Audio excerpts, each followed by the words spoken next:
One guy, two cups. What a special guest we have again, a reoccurring guest. The man, the myth, the legend, James Edward Holley. Writer, producer, director, actor, retired service member. Been doing this stuff for a long time. After talking for several hours the other day, we have a lot of things in common, a lot of things that have always been intriguing to me, things that I want an answer to.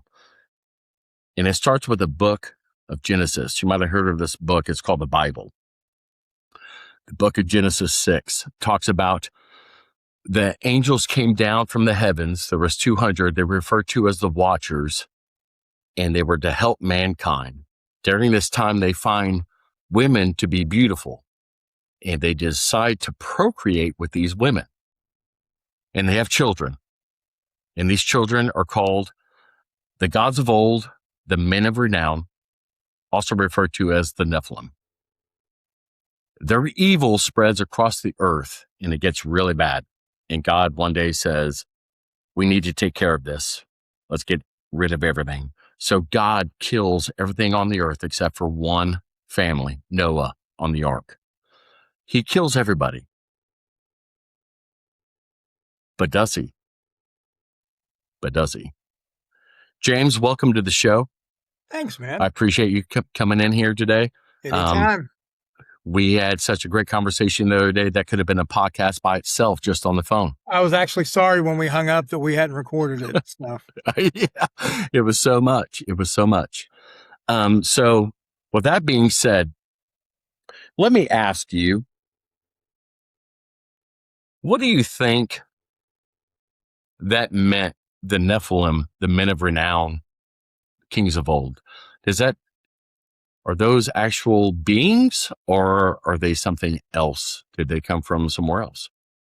Well, I mean, they're exactly what you said. They are half deity, half human, and the renown. When it says famous, renown just means famous, and they were champions.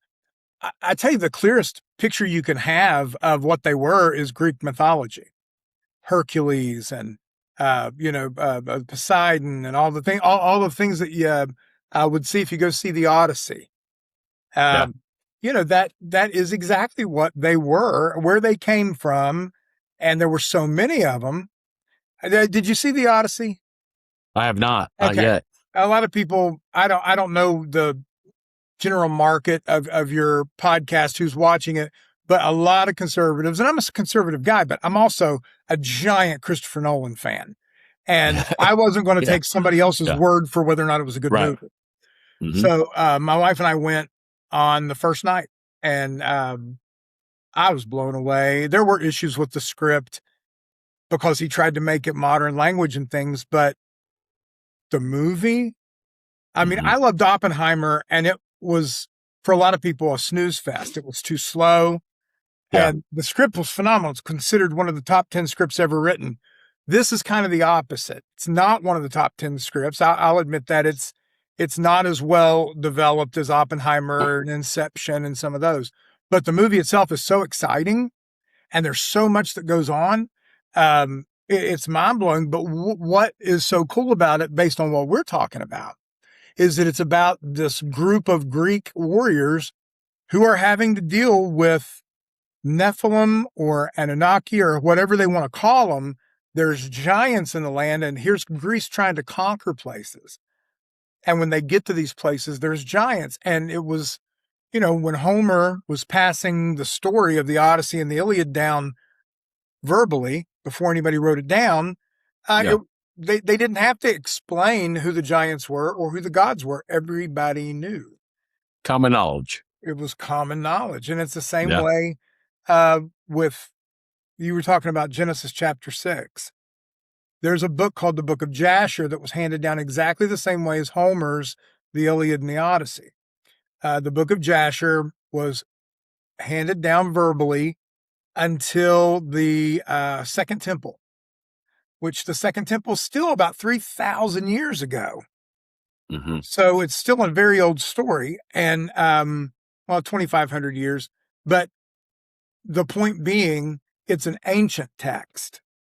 And the Okay. book of Jasher is Genesis on steroids. It takes chapter 6 and really explains what they're talking about with regard to the giants in the land and the fallen angels who found women beautiful and took them as wives and procreated. And then what happened to their children? How long did they have to live? Were they immortal? All of these things are answered in a book that we're not supposed to read because I don't know if you're Catholic or Protestant or what your religious background is. I was raised somewhere between a Pentecostal and a Southern Baptist. Okay. And Yeah. our church was called non-denominational, but it pretty much Yeah. was denominational. Yeah. But we weren't supposed to read the book of Enoch. We weren't supposed to read the book of Jasher. We weren't supposed to read the book of Noah or the giants or anything like that, even though all but Jasher was found in the Dead Sea Scrolls. The Dead Sea Scrolls had all these, and in the books of Jude and in the books of Matthew and in Peter, they actually refer to the book of Enoch like it's common knowledge, like you said just now. And in the Yeah. Old Testament, Isaiah, Ezekiel, and Daniel all refer to the book of Jasher. Samuel refers to the book of Jasher by name. So 2,000, 3,000, and 4,000 years ago, these were the texts that people used to know their history. They were not theological books. They were history books. Yeah. And for some reason, after the 66 books were canonized, we were told, don't read the rest of them, but the rest of them answer a lot of questions. They do. The book of Enoch, which is one of the most mysterious books in my mind. Like that is, there's some information in there that to me is profound. It answers a lot of questions, or it creates more questions. I think it does both. I think it does both. I was talking to my dad the other day, who's a minister. He has a master's in theology for the Bible. And we were talking about secrets and things that we'll never understand, we'll never get, right? And he talks about Moses. When God is talking to Moses, he tells Moses, I will give you what you need, but you will never know the secrets of the universe. As a human being, we are designed to, what are the secrets? How come we can't know those? What is so profound that we cannot see what's happening or what you've done, or how did we get to this level? And I think the Nephilim and that whole part of the Bible is part of those secrets. Like, where does that come from? Well, if God, how I are don't they think God intertwined? made those a secret. I don't think those were secrets that were ordained. I think we made them secrets because we didn't want people looking too into it. We didn't want, and when I say we, I ride this line. It's the same thing when I talk about, I'm a patriotic guy. I love the United States, but that doesn't mean I love the United States government. I'm a big supporter of Israel and the Jewish people. That doesn't mean that I support 100% of what Israel does with their military or whatever. And, because to me, those are separate issues. But I think when it comes to religion and theology, a secret is only a secret if somebody knows it and doesn't tell anybody else. Right. And, it's,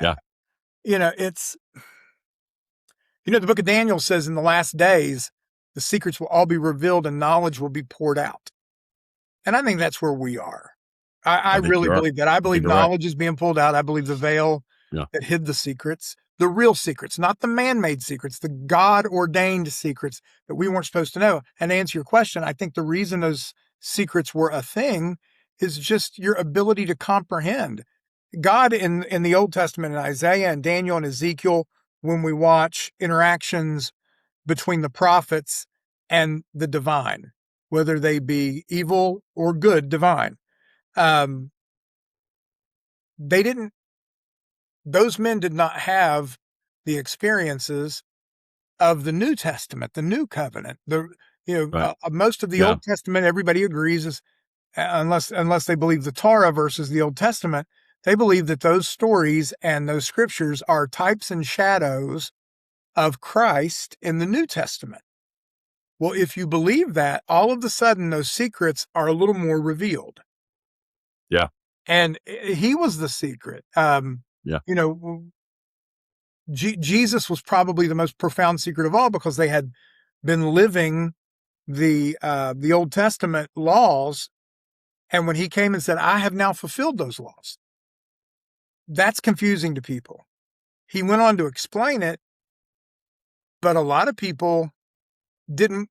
Going back to my original, men keep the secrets and create the secrets. You had people in the Sanhedrin that did not want those laws to be fulfilled, because that's their gainful employment. If they were if they were a Pharisee or a Sadducee, if they were high-ranking officials within the Sanhedrin, they were paid to make people follow those laws. And if Yep. they believed the laws have been fulfilled because we can't keep them, somebody else Right. had to do it because we can't do it, they're out of business. It's the Yeah. same thing Shut now down. with what Yeah. we watch. I agree. So when you were reading the book of Enoch, I know Mhm. that you went through a study. Mhm. I think you said Marshall. Went to Marshall. Well, I actually, for Marshall, Gilgamesh. I went through, I did ancient Asian religions, and we also touched on Middle Eastern religions. For Enoch, I specifically was researching it along with the book of Noah and Jasher for a book I'm writing. Did you find anything in there that you're like, oh my God, Yeah. like it all comes together? Yeah. Or did it go different directions? What did you find Well, a in little that bit of both. study? The first 4 chapters in Enoch are the most infamous. It's the fall of the Watchers. It's Revelation, where Lucifer falls and takes a third of heaven and the luminaries with him. And then he's cast down to the earth. And then you read Jesus when he's telling people finally who he is. He says, I saw Satan hit the earth like a bolt of lightning. In other words, he was there when the fall took place. Yeah. Well, then when you read the book of Enoch, the first 4 chapters, you read a little more about that fall. Yeah. Who coordinated it? Because in our heads, due to, again, a limited canonized number of books that we can study, and along with just typical religious dogma where people act like knowledge is the third rail. If it's not in those 66 books, you don't need to know it. And that's just nonsense. Jesus would have never taken a scroll out and proofread it and then said, you know what? I don't think the people need to see this, and put it back. They would have taught, right? Yeah. But you've got issues with people. But anyway, the big thing is with Enoch is the first 4 chapters kind of rub people the wrong way, because it doesn't use the word Lucifer, and it doesn't use the word Satan or demon, or if it uses the word demon, it uses it in the Hebrew, which doesn't mean evil spirit. Demon meant spirit. It was just the spirit. And that again, the Bible says to study yourself approved so you can rightly divide the word. But if you never read anything and study, you can't divide anything. And so you make silly rules like don't read. Don't study. Yeah. When I want your full synopsis on, or what do you call that? I want your whole theory on the Watchers that came down. Okay. They came down, and this is where I get confused. My ADHD is kicking in right now. But I was thinking, you have an angel that comes down from the heavens in spiritual form. It's a spirit. Demon. It's a spirit, right? It gets on earth and then somehow becomes material. It becomes a being, a physical being. Well, angels have a heavenly body. They are supernatural beings. They have a body. It's just not made out of earth like Adam. We Okay. are the results of God spitting in the mud and creating Adam, and Right. they are not. They were spoken to existence, but they have a body. They are visible, but that body that they have is interdimensional. It can move through time and space and things because that's what God is. Mm-hmm. I've read this. I don't know what they base it on. I need to do some studying on it, but I've read where God has 12 dimensions. 12 is the perfect number. It's the number of Mm-hmm. completion. If you Right. look at different Jewish symbols, they all have 6 sides. But if you were to make it 3-dimensional, they would be 12. Things like that. And Okay. so if they are able to move in and out of dimensions, because you got to remember, when the angels fell, they were cast to the earth, they didn't change. The earth had already been given to this one legion of all the, okay, this is, let me clarify it this way. People are under the misconception that the word watchers means fallen angels. Okay. No. It is the job of a certain number of angels. They are to watch over us. What we call guardian angels were called watchers. They were watching us. Okay. Then you had other angels, which the word angel is all encompassing. It's actually a really bad.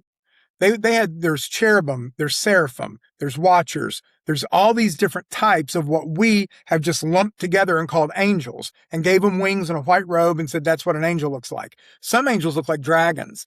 Some angels are incredibly bright. The seraphim are bright and adorned, and they paint their faces look as though they've been painted, and things like that. But if you're afraid of the books that tell you about it, then you'll never know that seraphim look that way. And when a third of heaven fell, that meant a third of the watchers fell, which they were the senior. That's why they're specified. A Okay. third of the seraphim, a third of the cherubim, and a third of the disembodied spirits. Every spirit that's ever going to be born on the earth, ever, had already been created. Then once conception takes place, one is sent to that body. Getting back on our topic, when a fallen angel has an affair with a woman on the earth and she conceives, there's no spirit to go into that baby because the DNA isn't right. Right. But because a third of heaven fell and a third of those were disembodied spirits, those spirits would go into that baby.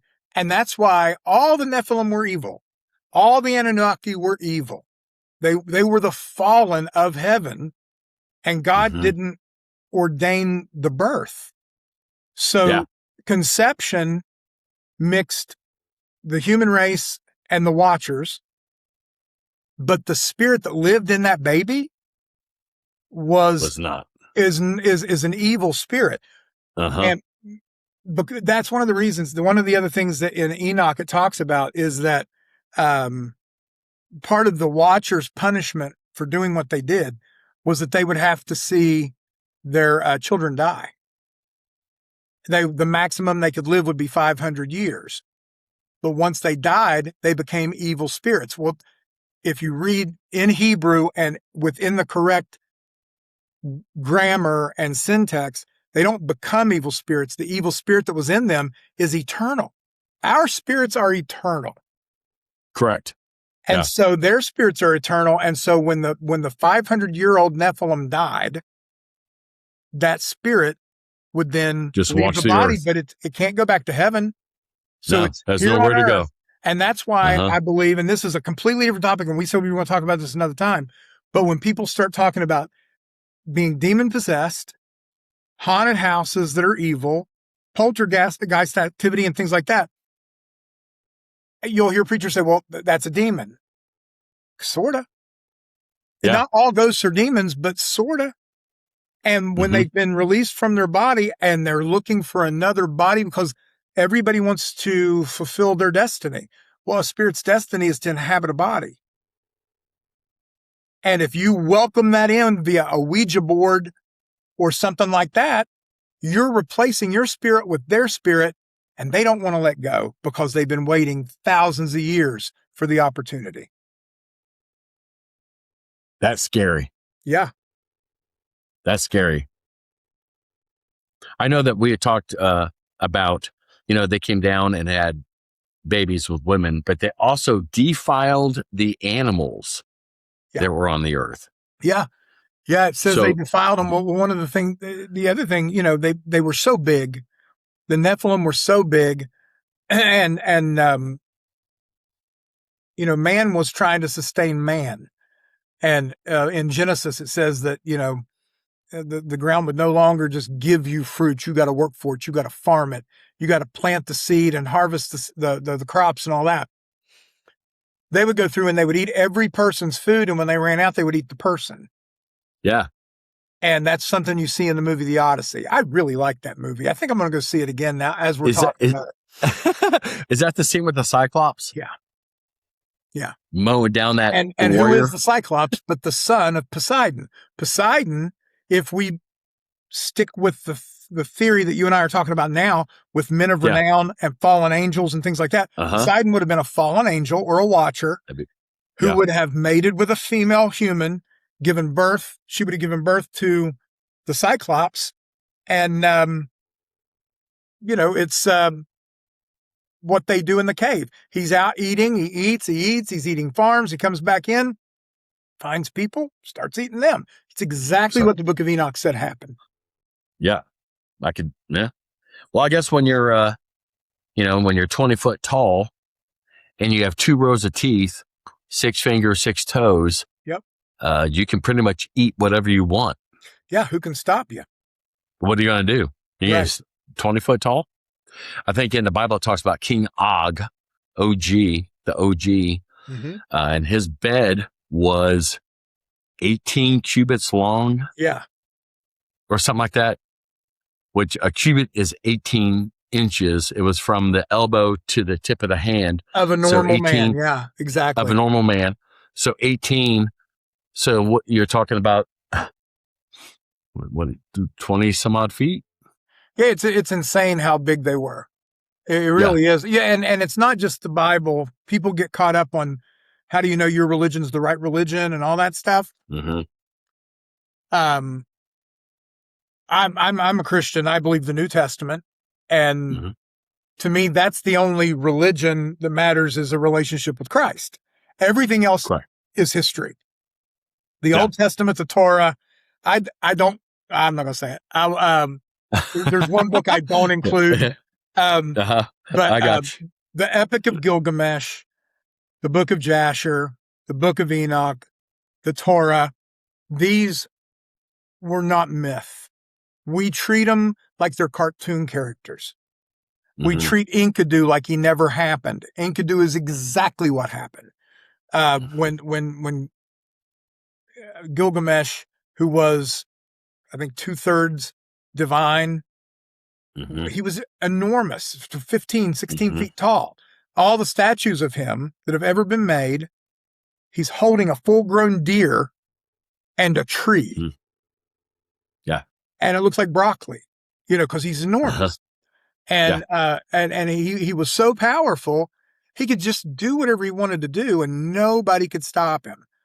And the gods tried to get him to stop, which when we say gods, I want people to hear the word watchers. When the fallen angels who were allowed to rule the earth, and we can talk about why that was allowed, when they said, hey, calm down, people are complaining about you, and he wouldn't do it, they created Enkidu, which was a wild man who in his description is exactly what we call Bigfoot. He's about 7.5, 8 feet tall. He's just as strong as Gilgamesh. He lived in the wild. He didn't wear clothes, and he lived like an animal. I think you're talking about my Uncle Johnny. I think I know this dude. Right. But yeah, Yeah. so all of these books, if you read them together and stop trying to worry about who wrote it, it's like people worry about who wrote the books of Moses. Moses didn't write them. They are the stories that Moses taught the Israelites when they were 40 years in the desert. You got to remember they had been almost 500 years. It was 400 and some odd years in Egypt. So you had multiple generations who had only known Egyptian law, Egyptian gods, Egyptian way of life. And God is saying, I'm going to send you to a promised land for just you. So on the trip, everybody's like, why did a 2-week trek take 40 years? Because it took that long for the people that had all that Egypt in them to die. And for their kids and their grandkids who had been taught the lessons that Moses had learned while he was an Egyptian adopted son, he taught them things like the Great Flood. That's all in the Epic of Gilgamesh. He taught them about Enoch. He taught them about all these things that they had never heard. But he was educated and they weren't. And then he was able to, in his perspective, put it into, we don't worship all that pantheon of gods that they did in Egypt. It's just Jehovah. That is it. That is our God. That's who we follow. And it took 40 years for the people that were not happy with the change to not be there anymore. Uh-huh. Yep. Had to let them die out. Yeah. And you had said previously that Moses couldn't read or write, so Aaron wrote down all the stuff. It wasn't that he couldn't read and write. He was educated. He had a speech impediment, and he was busy running what was basically a country. Yeah. And so his brother Aaron, when Moses would explain things to groups of probably men, Jewish men, who would then take it back to their households. Yeah. But while he would explain it to them, Aaron would write it down. That's crazy. We had talked about, per our conversation the other day, the book of Enoch. And one of my biggest, I did a little research, and Enoch came out in 300 BC. Mm-hmm. That's when it's supposed to be done. But again, that's the second temple. Correct. Mm-hmm. But it was written by several different authors, right? They believe that the book of Enoch was based, the original 4 chapters were based on the verbal stories told by Enoch and his family. Then there were a number of people throughout the first temple that added to it based on, and it wasn't they were making up fiction. It was, we're writing down what we believe. This is what we were told happened. And then by the time I got to the second temple, it had, right now we have them broken down into different books. But at one time, the first book of Enoch, which is what we're talking about. There was a second book of Enoch, there was a book of Noah, and there was a book of giants, and they were all a set of scrolls that went together. Okay. Yeah. So one big pile. A big pile of scrolls, and then they were separated after the Dead Sea Scrolls were found into separate books so that they were easier to study. Okay. What did you think of, did you ever read the book of Noah? Oh, yeah. I've read them all, bub. I've read them all. I think my favorite stories, though, the book of Noah and the story of Noah that they don't tell in our traditional canonized 66 books, is why he was made fun of by the people when he built the ark. They don't talk about what made him stand out. They don't talk about a lot of things that are, once you find out, the book of Jasher talks about it really, really clearly. But, at this time, the Bible says, caveat, the Bible says that as it was in the day of Noah, so shall it be when the Son of Man returns. Well, what was it like in the days of Noah? So then you just start looking at, okay, if Noah existed when there were giants, and when knowledge had been freshly put out by the Watchers, we need to talk about that after this story, because I don't think people know what the Watchers did. that angered God so much.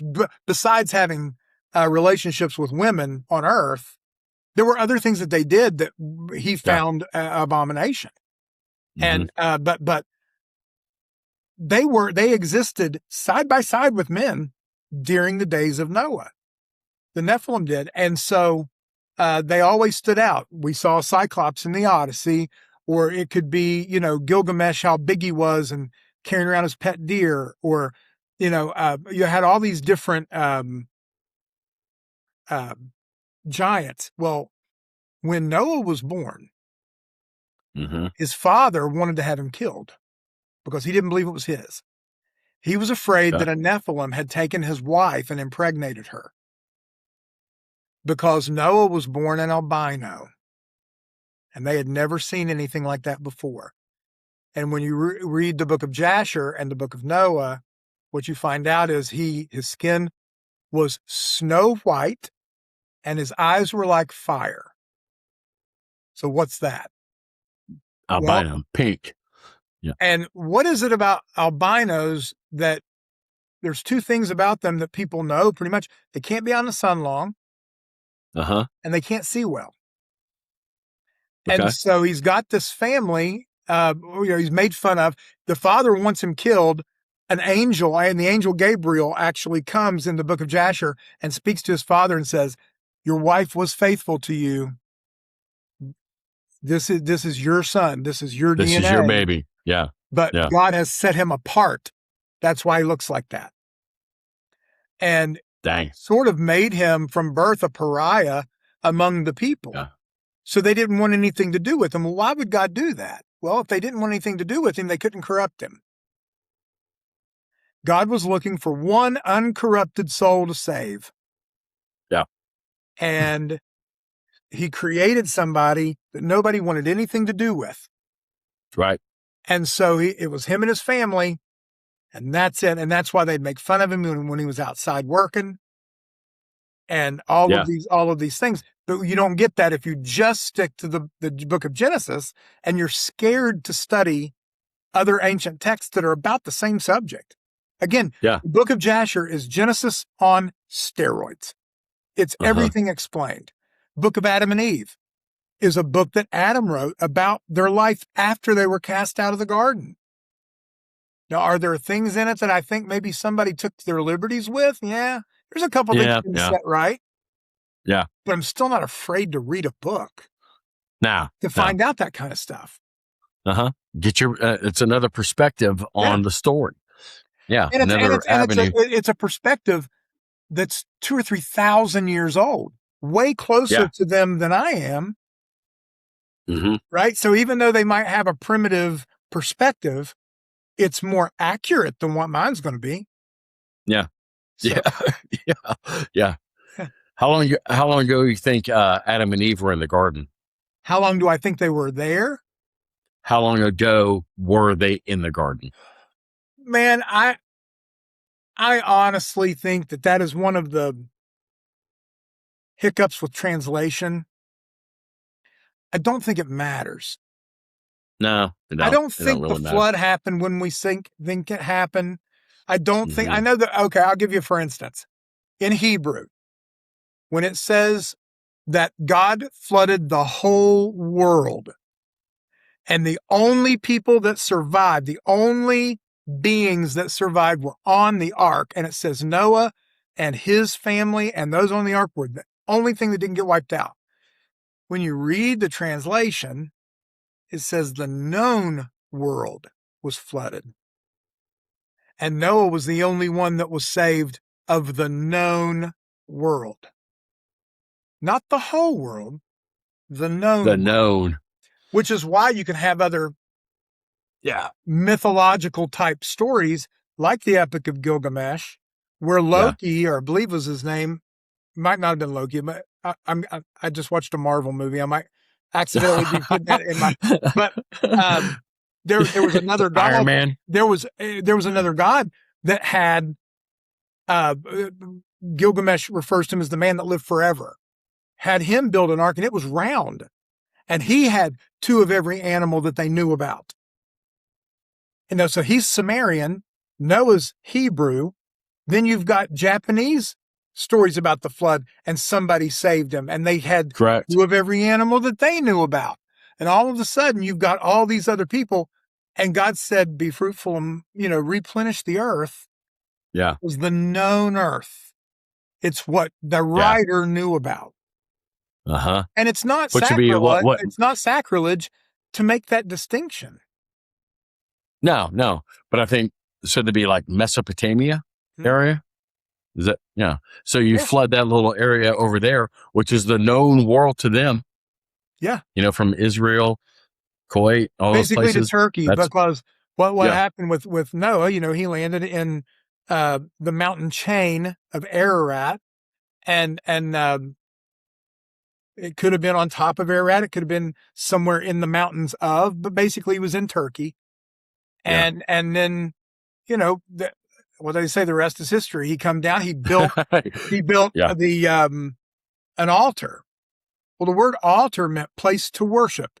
It didn't say how big. It didn't say how many stones he used. And now we've got all these ancient temples on top of mountains in Turkey. And people are going, how'd they get up here? Where'd they build it? How long did it take? Who were they worshiping? Well, what if it was Noah? And that giant group of temples was what him and his family spent the rest of their lives building, because they were waiting on the water to completely recede so they can come down the mountain. Yeah. That's crazy. And and people it's really funny. Theologians and historians, whether they're Christian or atheists, will go to the mat fighting over the truth. And there's no way for us to know for sure. No. Yeah. Unless you have a time machine. Yeah. And you can go all the way back. Mine's broken. So. Yeah.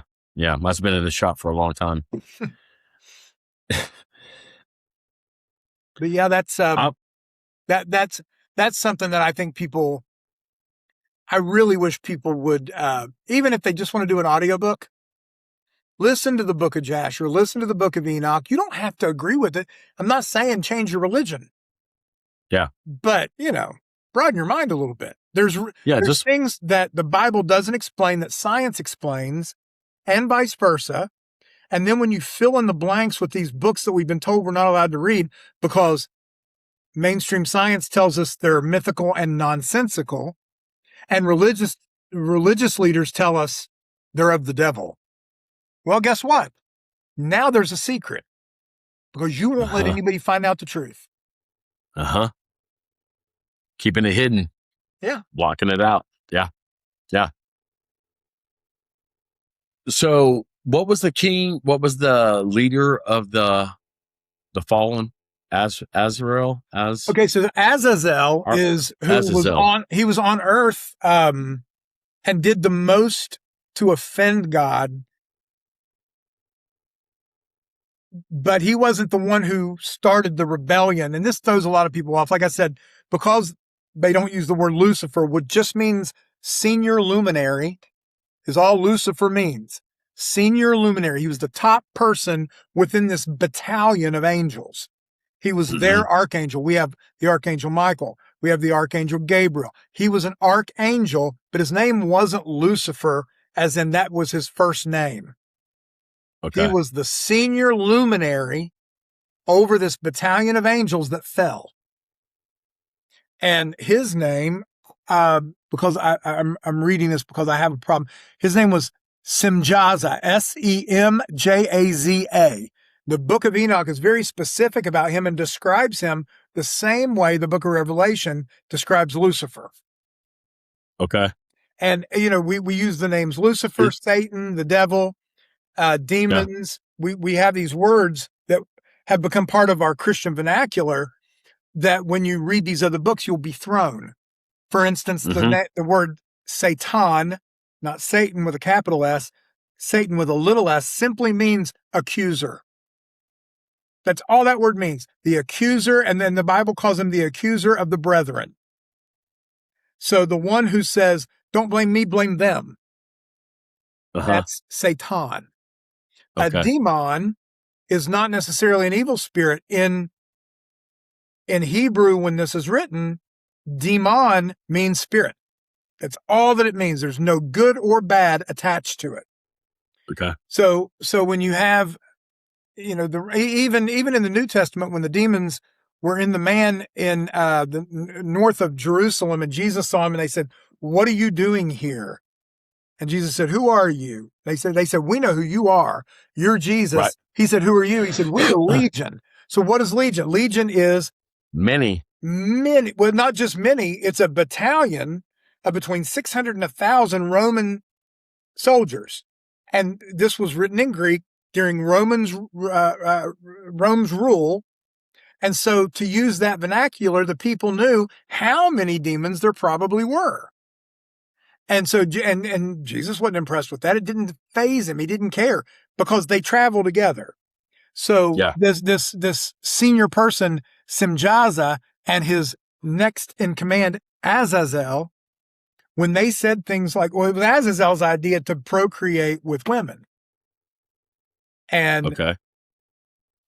I'm sorry, I misspoke. It was one of his subordinates who, it was their idea. He said, let's just take the women and breed his creation out.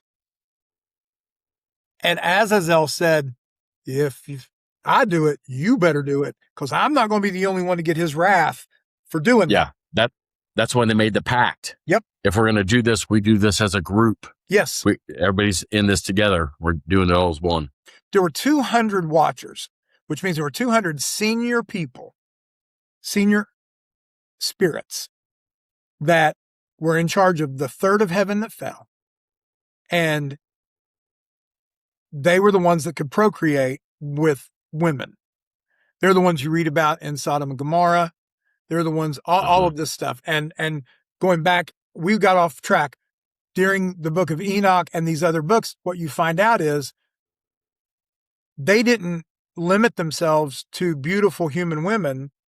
They also, I'll say, assaulted the animals.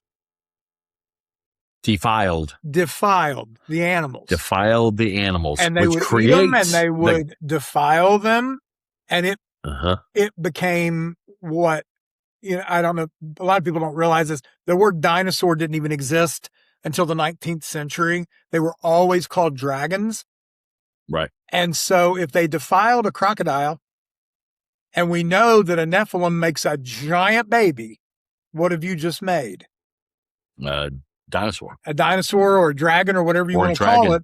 Or a dragon. But that's what would happen. And you had giant birds, and you had giant lizards, and you had giant fish, and all of these things. And, somebody with a degree in microbiology or whatever, if they watch this, they'll be like, this guy's out of his mind. This guy is out of control. What a clown this guy is. But if you read it and you believe theology at all, then they came from somewhere. Why would God create a dinosaur? It doesn't make any sense. It doesn't. So how long ago do I think they were placed in the garden? A lot longer than we like to think. A lot of Christians want to say the earth is 10,000 years based on this scripture, based on this. We don't understand the timeline because God is not subject to time. Correct. The fact that he can move in and out of 12 different dimensions minimal, and that we know of. Yeah. And he is the creator God, the Ancient of Days, and he's not subject to space or time. There's no way for us to know when all this happened. No. And arguing about it is, I believe, spiritually exactly what the evil ones want us to do, because then we don't focus on what matters. Right. It creates doubt. Yep. And I was talking to my dad about that the other day, and he said, God put his hand on the Bible, and he created the Bible, and he approved the Bible, no matter what it is today. And that's what he believes is, and I believe that God said, this is the Bible. This is what we got. However, the Bible is full of weird shit. Mm-hmm. Weird stuff. Yeah. And there's no answer to it. And unless you can go back in time or talk to God directly, and get the answer of what happened. What does this mean? How did this happen? The book of Elijah, or when Elijah gets picked up by a chariot and flies off into the heavens. Yeah. What does that mean? Right. What does that mean? Like a chariot, horses came down with a chariot and flew off, right? Chariot So just we means don't a know. ride. I kind I of mean, side with the Ancient Aliens guys on that one. I believe it's I do too. it's what we would consider a UFO and things Yeah. like that, which is another reason I don't believe when they say every alien is a demon. Well, then explain Ezekiel being put into a vehicle with fire coming out of the bottom of it and flown around the world over and over and over again so he could see things through space and time. Explain the whirlwind and the chariot that picked up Elijah, flew him off. Can't have it both ways. Right. You can't have it. It can't. They Because can't all be evil, and except for these two examples. yeah, it's kind of weird. Yeah. Makes you wonder, makes your mind go different places. I wanted to talk to you also about the correlation between the Nephilim and the Anunnaki. Uh-huh. Do you think those are the same people? I do. The same? I believe. So again, what you're going to find out if you do read the book of Enoch is that before they fell, before the Watchers fell, their job was to watch the creation that God had placed on planet Earth. There were not humans the way we are, which is why in Genesis, when Elohim, which is plural, says, let us make man in our image, that's a new way of making man. We've made man once, now let's do it in our image and our likeness. Well, what's his image and likeness? Well, it's not just 2 arms and 2 legs, but his likeness is free will, the want to create, and all of these things that make him God because he can do everything. But he instilled that in his new creation, which was Adam. Prior to Adam, there were lots of people on the earth. He was just the first one made in God's image and likeness, which is why God had to separate him and put him in a protected garden, because he wasn't like the rest of them. He could rationalize things and do things that they couldn't do. And now when we find bones of, pygmy humans that were just slightly not like us, or, cavemen or Neanderthals or whatever, we go, how? What is that? Well, they were here before Adam. And what I believe is that and this is what Enoch says, going back to your question about the Anunnaki and the Watchers, it says that when they fell to the earth, Azazel begged God. He said, we were in charge of this. You never break your word, so we should still be in charge of the earth. He said, fine. But me too, not just you. Right. They're like, okay. So he allows them to rule over the earth. There are 200 of them. So they each took their portion of the fallen heaven, and they went to their areas. And God said, now I'm going to make one for me on that earth. And he made Adam. The Anunnaki and the Nephilim and things like that were examples of the Watchers procreating to make people in their country so that they could be looked at as a god, so that they could be looked at as a king. So they wanted that title God. That was the whole point of the fall, when they said, I'll raise my throne above the Most High. Equal, not just equal to, above. And so they were like, we still have the earth. I need my people. Now, to answer your question, I believe that when those fallen angels procreated, they gave birth to nations. The Anunnaki are simply Nephilim that were started by Anu, the god Anu. And Anu procreated and gave birth to, and people knew him based on where they were. They say you in the Bible, they'll say, let your banner fly. Tell people where you're from. Your banner's your flag. So when people see, in the old days, when they would see the banner of Anu, they knew those were Anunnaki, and they're huge. Those are big guys. Yeah. And so I believe they're the same thing. I think there were, because that is an area of the world where language was first, whether it be cuneiform or hieroglyphics or whatever, language was a little more advanced. And so we know more about them. Right. Just before we had this conversation, I had talked about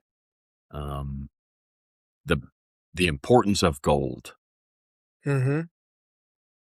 And this is something that's been sitting heavy on my mind, and I want your opinion on this. Mm-hmm. And here's my rendition of it. So the Anunnaki came down. They needed gold for their planet to fix the atmosphere, and they were tired of mining it. So they created man, Homo sapien, bipedal animals, and they would dig and mine the gold for them. So they didn't have to do it. The peasants would do it. And it makes you wonder, through all cultures and all civilizations, gold is one of the most important elements to show wealth, power. You're wearing a gold bracelet, gold ring, gold earrings, whatever that may be. Do you think that through the days of the slave labor as a peasant for the Anunnaki, that it's transposed over the generations to us today? Gold is important because of that foundation? Or is it something you think that we picked up later on down the road through alchemy and, trying to turn everything into gold? Right. So, well, I believe, you and I were talking about it earlier, and you nailed one thing, and that was that, God likes gold. Gold is a reoccurring thing when you read descriptions of heaven, of the throne, things like that. Right. I think a little differently than you do, though, in that I believe that the fact, one of the things that they taught man that they weren't supposed to teach man in the book of Enoch, the Watchers taught men metallurgy, how to make weapons, how to smelt gold is one of the things they talk about, and gold and silver. And I look at it a little differently, and this is just an opinion. This is not based on anything. Okay. Yeah. I think entertainment purposes only. Yeah, they wanted more gold because they wanted to be like Yahweh. Yeah. And gold was so not necessary to Yahweh, it's little flakes buried in the earth. He doesn't care. His road is paved with gold. Right. I'm not worried about your dust. He doesn't save it. Yeah. You know what I mean? It's nothing to him. It's nothing to him. Yeah. And dust flakes. He is everything. And therefore he needs nothing. For them to be looked at like him, they have to have what he has. So that,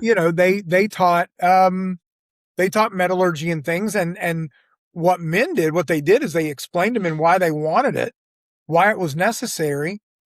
And then when they were no longer running things, that was sort of what's the word I'm looking for? It was systemic within man to want gold because it makes you worth more.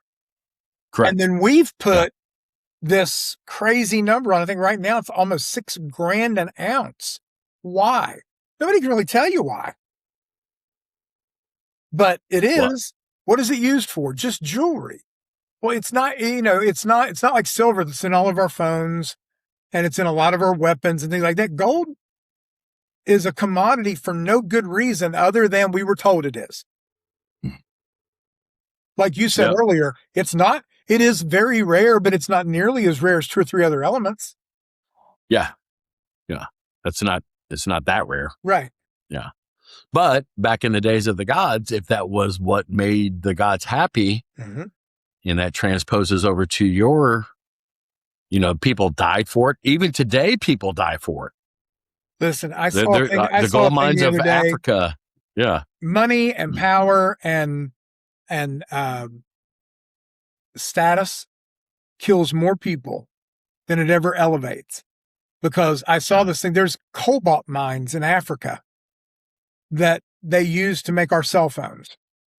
Yeah. They don't even have respirators. They got 8-year-old kids in the cobalt mines coming out with blue around their lips and white on their faces and things like that because they've been working 8, 9, 10 hours in a cobalt mine, making 12 cents an hour to feed their families so that we can spend an extra $1,000 on a phone we don't need. And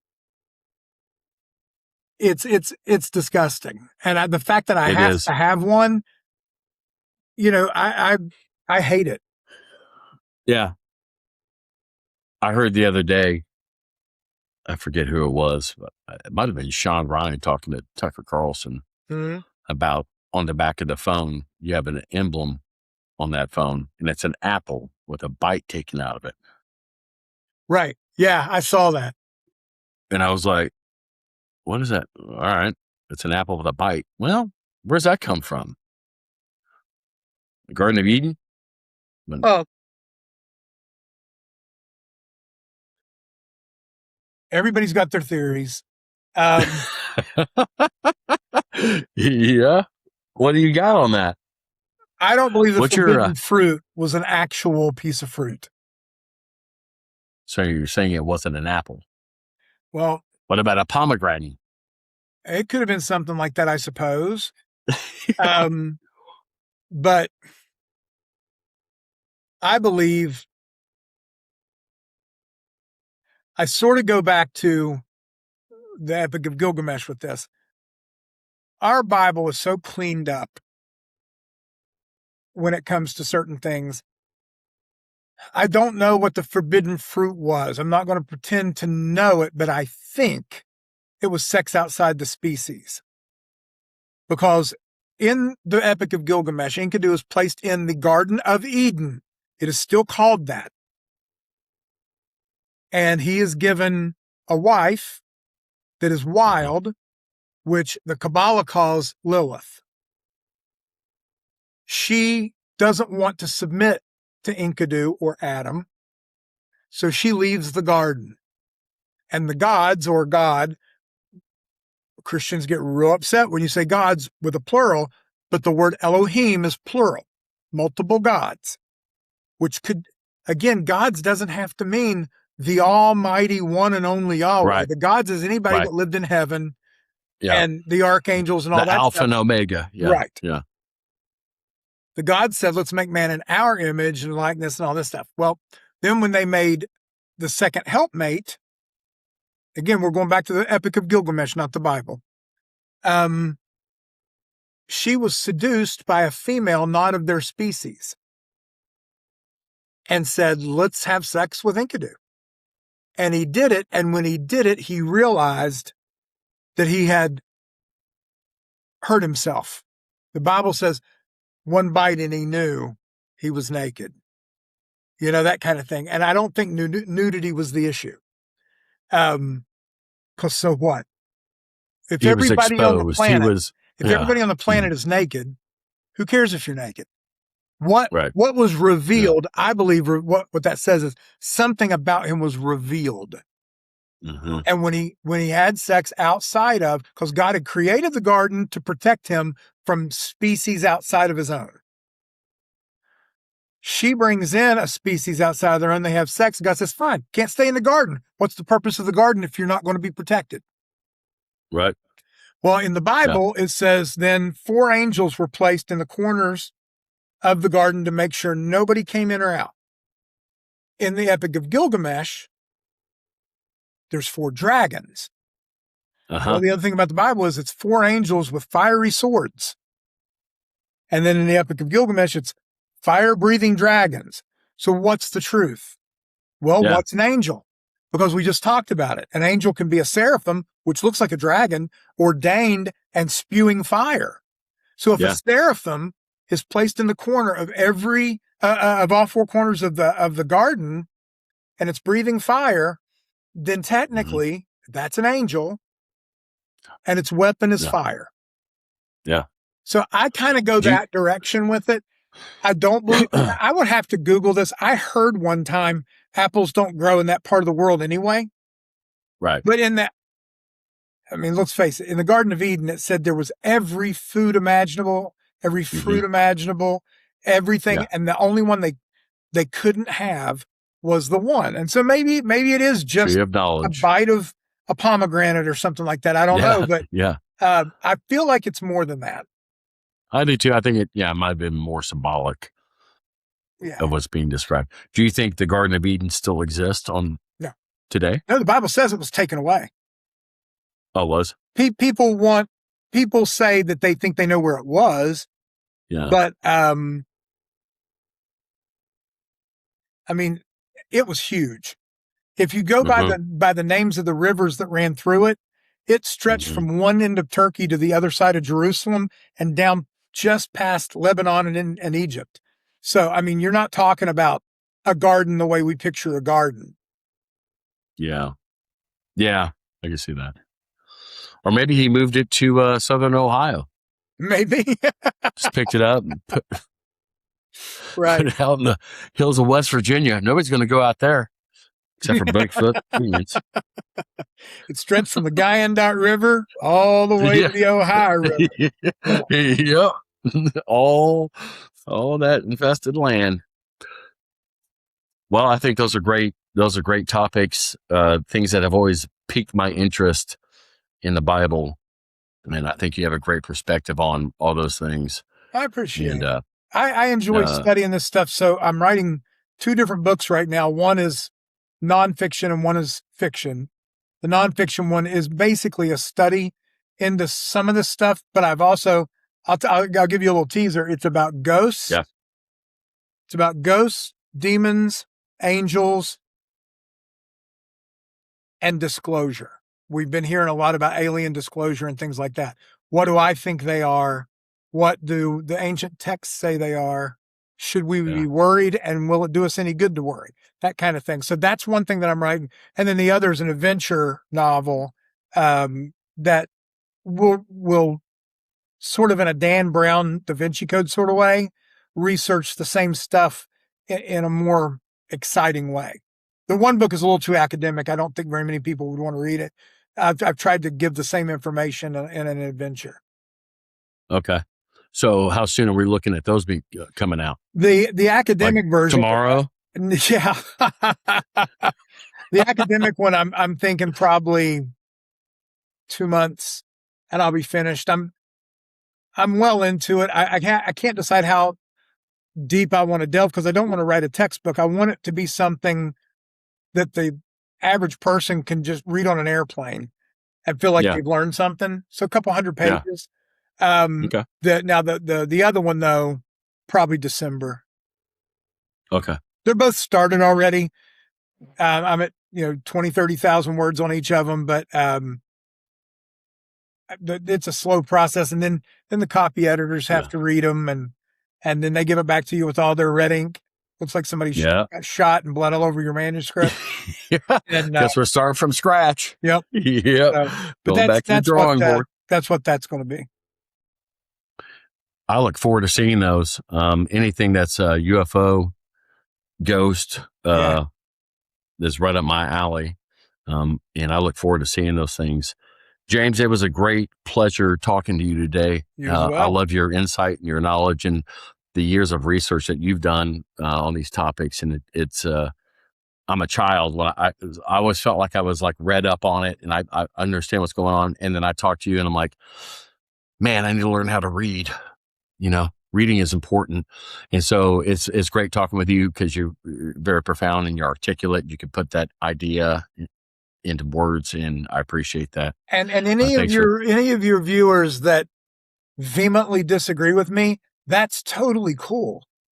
That's okay. I'm not trying to create a new religion or a new theology. I'm telling you what I think. That's all. That's correct. And this entire podcast is for entertainment purposes only. Yeah. This is our rendition of what we've read and what we think and what we believe, or not believe, but what we've seen. Right. We'll create a cult way later down the road. Yeah. And you and Heaven's I will Gate be in Part- charge of the cult. Heaven's Gate Part 2. Yeah. Hold up. Too soon? Too soon? So, well, James, I appreciate you being on here today. Hey, guys, One Guy, Two Cups. What a great conversation. So much information. Once again, entertainment purposes only. There's so many ways skin a cat. And it's great to have somebody on here that's knowledgeable, just putting his rendition on things. Make sure you subscribe, follow, like. It really helps the channel. We got some merchandise on the website. Once the website is the number one guy, number two cups.com. So if you want to be a guest on here and you have a story or something really cool happening in your life that you would love to talk about, I would love to sit down and just have a conversation with you just like today. I'm not trying to bamboozle anybody. I just want to hear your story, man. Let's capture it and put it on film. And you can share it to all your friends and family members. It'd be really cool for you to have that. So once again, thanks for joining us. One Guy, Two Cups.